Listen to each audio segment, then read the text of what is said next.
It started with the phone calls.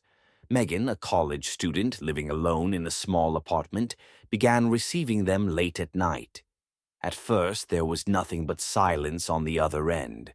No breathing, no static, just an eerie stillness.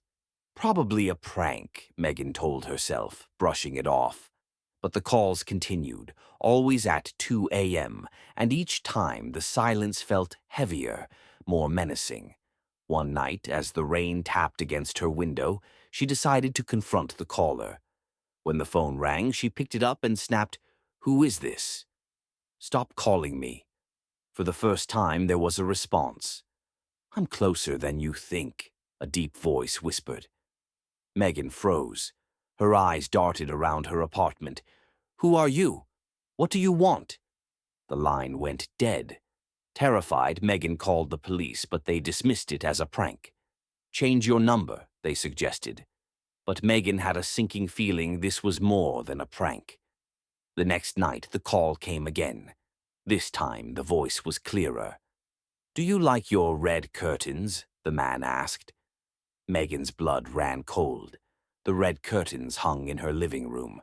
She grabbed a knife from the kitchen and pulled back the curtains to look outside.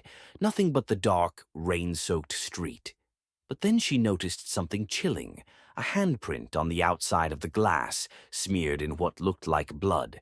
She called the police again. This time they took her seriously. An officer came to her apartment and stayed with her for the night. But the calls stopped, as if the killer knew. Days passed without incident, and Megan began to feel a fragile sense of security. Then one evening she noticed something odd on her kitchen counter, a small red ribbon. It wasn't hers. Her heart pounded as she scanned the room. Someone had been in her apartment. She called the police again, and they discovered scratches on her back door lock, evidence that someone had broken in.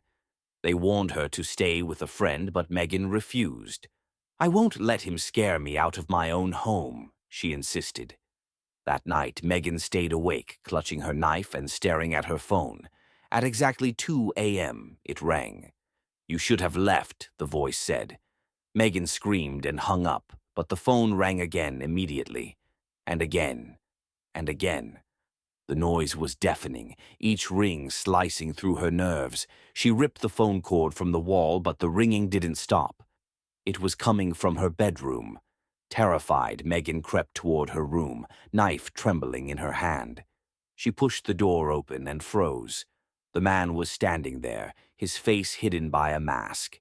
In his hand, he held a phone, the source of the ringing. Before Megan could react, he lunged at her. The next morning, the police found her apartment empty. The only sign of Megan was a small, red ribbon tied neatly around the handle of her front door. Weeks later, another woman reported strange phone calls late at night. The silent caller had found his next victim,